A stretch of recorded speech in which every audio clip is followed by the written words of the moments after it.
J'interviens sur le contrat de plan. D'accord, ok, très bien. Et sur un sujet que, malheureusement, je suis intervenu Mais j'ai cru que plusieurs fois. Nathalie était intervenue quand on c'est pour ça. Non. Ah, très bien. D'accord. Non, mais je suis mon timing. Alors, allons-y. Donc, sur le contrat de plan, j'interviendrai sur un volet, principalement.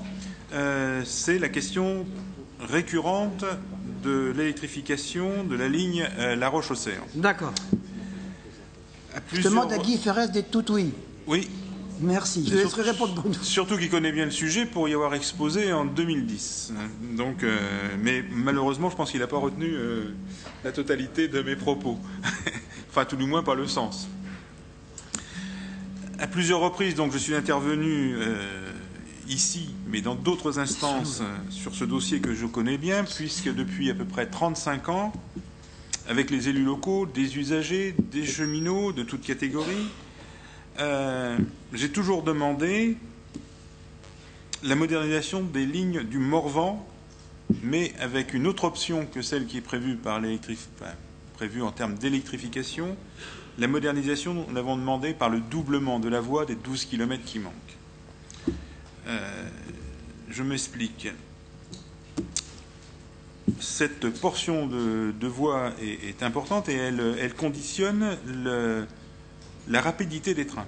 Je vais faire simple pour ne pas être trop technique. Un nombre d'études importantes ont été engagées sur la volonté d'électrifier ce dossier. Dans au moins 2 fonctions que j'ai eues par le passé, secrétaire du syndicat des cheminots de La Roche-Migène et secrétaire du comité d'établissement régional, j'ai eu accès à ces études.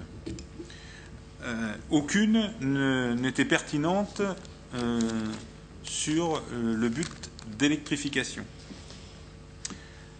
Et d'ailleurs, toutes ces études n'ont pas été conduites à leur terme et l'arrêt du projet a été voté, quel qu'en soit le commanditaire, que ce soit droite ou PS, et quel que soit le lieu. Le bon sens l'a toujours emporté. Aujourd'hui, une étude a été commanditée par la région il y a à peu près 2 ans. Elle a dû être rendue, puisqu'on s'appuie dessus pour bâtir le contrat de plan. Force est de constater que les élus de cette assemblée n'ont pas eu le retour de cette étude, et à chaque fois que je l'amende, je le déplore, je ne peux pas l'avoir. C'est la seule fois où je ne peux pas avoir l'étude concernant ce tronçon. Alors les choses ont dû bouger, j'aimerais pouvoir prendre connaissance de ce qui a bougé pour le justifier. Le doublement de la voie est d'actualité au moment, et c'est bien légitime, où les usagers demandent à réduire leur temps de trajet. Je rappelle à nouveau que le doublement de la voie, avec la reprise du plan de voie, ce qu'on appelle le plan de voie en gare d'Auxerre notamment, est la seule solution pour réduire ce temps de parcours en évitant pour certains trains des attentes dues au système d'exploitation qui est un système à voie unique. Autre point important, et nous aurons à le voter tout à l'heure, l'avenant 25 de la Convention SNCF Région acte une baisse des circulations ferroviaires au bénéfice d'un transport de substitution par autocar au sud d'Auxerre. Comment imaginer la pérennité des circulations ferroviaires avancées aujourd'hui comme un coût pour la collectivité et la SNCF qui cumuleront plusieurs handicaps? Peu de trains, peu d'usagers parce que nous ne répondrons plus aux besoins de transport sur cette portion de ligne, l'utilisation de matériel pas adapté du fait de leur surcapacité et de leur mode de traction diesel, et enfin le changement de train qui se fera non plus à La Roche mais qui se fera à Auxerre. La tentation sera bien trop grande de mettre le butoir, c'est-à-dire l'arrêt de l'ensemble des trains à la sortie de la gare d'Auxerre, condamnant les circulations ferroviaires au-delà de cette ville. Mais me direz-vous, la préfecture de Lyon aura le mérite d'être rattachée au réseau des lignes électrifiées de France.